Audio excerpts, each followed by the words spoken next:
દૂધીના મુઠિયા બનાવવા માટે સૌથી પહેલા આપણે 2 કપ ઘઉંનો જાડો લોટ લેવાનો છે।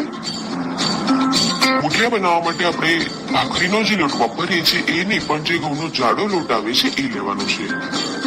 હવે એમાં આપણે દૂધી છીણીને ઉમેરવાની છે। અત્યારે મેં 250 ગ્રામ દૂધી લીધી છે। દૂધીને આપણે આ રીતે સીધી લોટની અંદર જ છીણી। તો સૌથી પહેલા મીઠું ઉમેરી દઈશું સ્વાદ પ્રમાણેનું, અને બધા મસાલા આપણે આ રીતે દૂધીની ઉપર નાખવાના, જેથી દૂધી કાળી ના પડે। હવે એમાં ખાંડ ઉમેરવાની છે। અત્યારે મેં 3 થી 4 ચમચી જેટલી ખાંડ ઉમેરી છે। ખાંડ તમે હવે એની અંદર આદુ, મરચાં અને લસણની પેસ્ટ ઉમેરવાની છે। મેં 2 ચમચી જેટલી પેસ્ટ ઉમેરી છે। એકદમ થોડો ગરમ મસાલો ઉમેરવાનો છે, અને 1/2 ચમચી જેટલું આપણે એની અંદર આખો અજમો ઉમેરીશું। હળદર ઉમેરી દઈશું। હળદર પણ આપણે થોડી ઓછી ક્વોન્ટિટીમાં ઉમેરવાની છે। હવે એમાં આપણે લાલ મરચું ઉમેરી દઈશું। લાલ મરચું અત્યારે મેં ફક્ત કલર માટે ઉમેર્યું છે, એટલે કાશ્મીરી લાલ મરચું લીધું છે 1 ચમચી। હવે 1 પિંચ જેટલો આપણે એની અંદર ખાવાનો સોડા ઉમેરવાનો છે।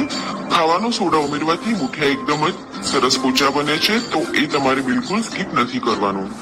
અને હવે આપણે એની અંદર દહીં ઉમેરવાનું છે, લગભગ 3 થી 4 ચમચી જેટલું, અને 3 ચમચી જેટલું આપણે એની અંદર તેલ ઉમેરવાનું છે।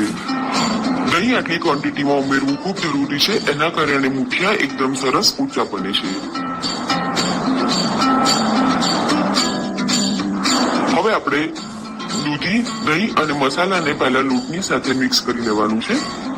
પહેલા આપણે પાણી નથી નાખવાનું, કારણ કે દહીં છે, દૂધીનું પણ પાણી થશે, એટલે પહેલા આપણે લોટને એ બંનેના પાણીની અંદર જ મિક્સ કરી લેવાનો, અને પછી જરૂરિયાત પ્રમાણે પાણી નાખી અને લોટ બાંધીશું।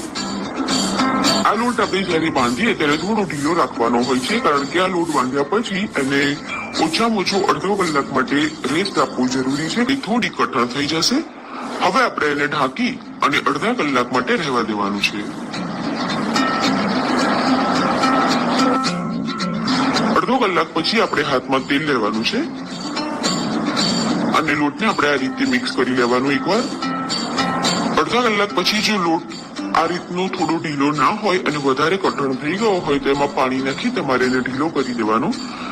જ્યારે તમે મુઠિયા મૂકો તો લોટની કન્સિસ્ટન્સી પોચા થશે। આ રીતે આપણે બધા મુઠિયા તૈયાર કરી અને ચાળણીમાં મૂકી દેવાના છે।